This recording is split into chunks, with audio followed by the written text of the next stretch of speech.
All right, hello, ladies and gentlemen. So in today's episode, I interview Summit Strength client Ojas about his training and preparation for his mountaineering adventures.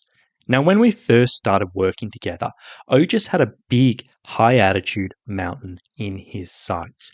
And after months of hard work and training and preparation, when he was feeling 100% ready to go, his expedition was cancelled days before he flew out, which was an absolute disappointment.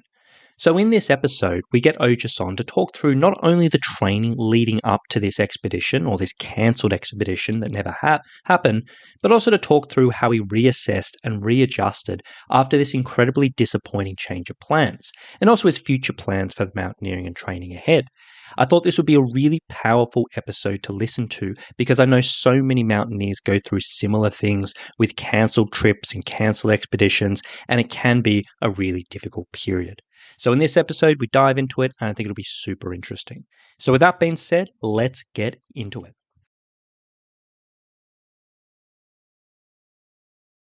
All right. Hello, Ojas, and a big welcome to the show. Really stoked to have you here. Hey, Robin. Hi. How are you? Thank you so much. It's a pleasure to be on the show. Thank you. So to kick things off, do you want to just give us a little bit of background? Who you are, where do you live, what do you do, and what is your background in hiking and mountaineering? Yeah, so I basically live in Texas, United States, and I basically work as a senior IT consultant. I'm mostly into the IT field. And so that's basically what I do for my living. And in terms of my background about hiking and mountaineering is I've been into hiking since my 10th grade. So I've been doing a lot of hikes, trails here and there. And in terms of mountaineering, I have kind of been at many peaks in India, in Japan, in France, as well as in the United States. So I think it's been more of part of my life. That's how I would just give my background about. Yeah. And then before we started working together, what was your typical approach to training when it came to these types of adventures? Yeah. So my training was pretty straightforward, and looking back, probably a little more too straightforward, I would say. I would just carry heavy pack loads, sometimes just using sandbags to simulate the weight, and I did regular gym workouts. Well, I also play tennis, so I relied quite heavily on tennis for my cardio and general fitness. The thinking basically was that if I can get stronger and carry a heavy pack, I should be prepared for the mountains. It kind of worked reasonably well for the things I'd done before, but I wasn't really following a structured approach to building endurance, specifically for a long expedition. Yeah. And then when we first started working together, what was the specific big goal that you'd set for yourself? And what was the instigator of this particular goal? So for me, it was less about simply climbing another mountain and more about testing myself, testing my endurance, if you want to call it. So Aconcagua was my goal, and it was around 7,000 meters and is one of the 7 summits in the world. So it was a significant step up from what I had done previously. I wanted to do basically something that was different and really test my endurance. I also wanted to see how my body and mind would respond to an 18-day expedition where the challenge isn't just about one hard day, but it's more about being able to perform day after day. So that's what's more of my instigator. Just challenging myself is what I would say. Yeah. And then with this insight, what made you decide to reach out for extra help with your training? And what were the things you knew you needed a bit of help with? Yeah, so as I told you, I had been doing my own training for years. So I knew how to train and I knew how to push myself. But I also realized that for something like Aconcagua, I didn't want to just rely on what had worked for me in the past. And as I also told you, I'd been listening to your podcasts while training, and I really liked the methodical way you approach training. It wasn't just train harder. There was a lot more thought behind how you build strength and endurance. I felt I needed a coach to identify the flaws in my approach and, more importantly, to keep me disciplined and consistent. In fact, my biggest requirement was that I wanted to be able to handle an 18-day expedition and still have fresh legs. I didn't want to finish one day completely destroyed and spend the next day just recovering. I wanted my body to be able to, keep going on and on and on. So that's typically, why I actually wanted to have a coach for myself. And then tell us a little bit about the training you did do and have been doing through Summit Strength. What did your program look like? What types of things went into your week? Talk us through that. So the training, I'll be very honest, was completely different from anything I had done before. The basic philosophy was to first build strength in the right areas and then gradually increase the duration and endurance demands. It was a very slow and steady progression rather than trying to do everything at once. There were different sessions and variations that targeted different parts of the body, and the workload progressively increased over the months. There was also a coaching component beyond just the physical workouts. We talked about things like mental preparation, dealing with problems and injuries, and how to adjust your approach when things don't go according to plan. For me, the biggest lesson was really trusting the process. As you always say, in all of your sessions, that you trust the process and it will take you to where you have to be. You don't necessarily see the results every day, but if you consistently take one step at a time, eventually you realize how far you have come. And I know you said it was a little bit different, well, quite different to what you'd done previously, but I guess diving into specifics, was there anything in there that was specifically different than that you hadn't really done before? I think pretty much the whole approach was different from what I had been doing. I'll be very honest. I was used to thinking if I need to climb a mountain carrying a heavy pack, I'll train by carrying a heavy pack. But the training made me understand that it's not quite that simple. It was about strengthening the right muscles, building capacity gradually, and developing endurance over a long period rather than just trying to simulate the mountain all the time. The other difference was the discipline and structure. Every session had a purpose. I couldn't just walk into the gym and decide what I felt like doing that day. You always gave a structured program to me week by week, day by day, which actually helped me. And I think that's honestly what changed my mindset as much as it changed my physical preparation. And then we always say, no training journey is ever linear. There's always dozens of things that come up along the way. So Yeah. throughout your training journey here, were there any particular roadblocks that did come up along the way? And if so, how did you go about overcoming them?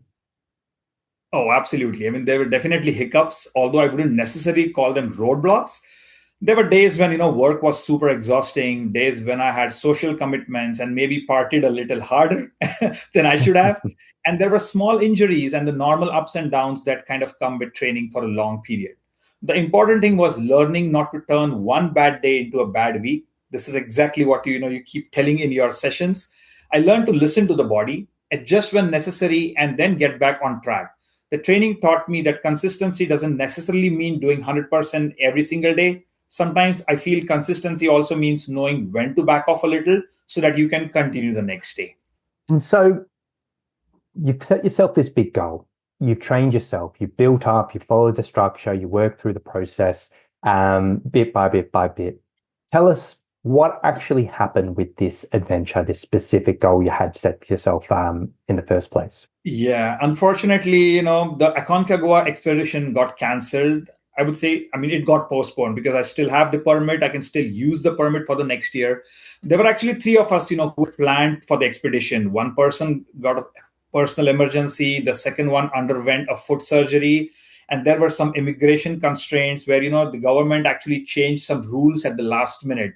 So despite having all of the equipment ready, everything being fully trained, the expedition just couldn't happen.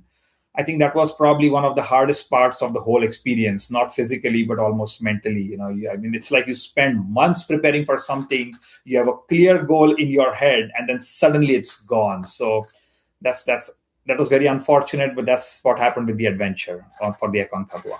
Yeah, and yeah, it was such a disappointing situation and such bad luck there. Yeah. And I know a lot of mountaineers listening to this have been in similar situations because it's a story that comes up more often than not in the mountaineering community. So for you, when you went through all of this, how did you manage that period when it first got cancelled and everything was going on? Like, how did you manage it, like physically and mentally? Yeah, I mean, being a human being, the first reaction was definitely disappointment. I had spent months training and I felt like I was ready. The equipment was ready, the planning was done, and I was mentally prepared for the expedition. So seeing the goal disappear was really disheartening. But I had a choice. I could either stop training because the goal was gone, or I could just find another goal. I decided pretty quickly that I didn't want all that training to go waste, so I changed the objective. Instead of Aconcagua, I decided to focus on climbing 14ers in the US. That gave me something concrete to start working towards. And I think having another goal was very important mentally. The mountain had changed, but the process continued for me. So that's something that kept me going and going. again, when it got canceled, the first weeks, I know I was talking with you, one-on-one sessions and all, so I was not doing that good mentally, but I still continued with my training. And then with that adjustment and having those 14ers like in your sights to test out the training, keep things going, was there another new goal that you kind of just set for yourself, like another big one that you put in the calendar at some stage? Yes. So the new goal was just to, focus on the 14ers in the United States, particularly in Colorado, because Colorado has more than 50 plus 14ers. So I know it wasn't the original goal, but I looked at it as another opportunity to test the fitness I'd built. So rather than doing one 14er as part of one trip, I decided to, kind of space out 2 or 3 14ers over a period of 1 week and, just kind of test my insurance. And in some ways, I think it became a test of the training itself. I mean, could I take everything I developed over those months and actually just perform on challenging mountains? So that's basically, what my new goals kind of became here. And then as of recording this episode, you pretty recently just come back from, some adventures. So what was the recent mountain that you got out on, and how did that all go, and how did it feel, and how did you perform? Talk us through that. Yeah, so the recent mountain, I mean, I just summited the highest in the lower 48 states of United States. That's Mount Whitney. It's 14,505 feet. So yeah, it kind of really went well in the sense is that it took more than what I had expected. So I was almost 24 hours on the mountain. It was grueling, but it was satisfying because I was able to summit. Thankfully, the weather was great, no thunderstorms, and it kind of ended up really well. And the training simply helped me like anything. I mean, I was so fresh the next day. I had absolutely no soreness at all. I mean, if you ask me, I was absolutely prepared the next day to go out to the gym and train. So but the experience was great. It was amazing. Yeah. And then looking towards the future, what's the plan for the next months, the next period ahead? What have you got in your sights? What are you planning with your training? What's the plans there?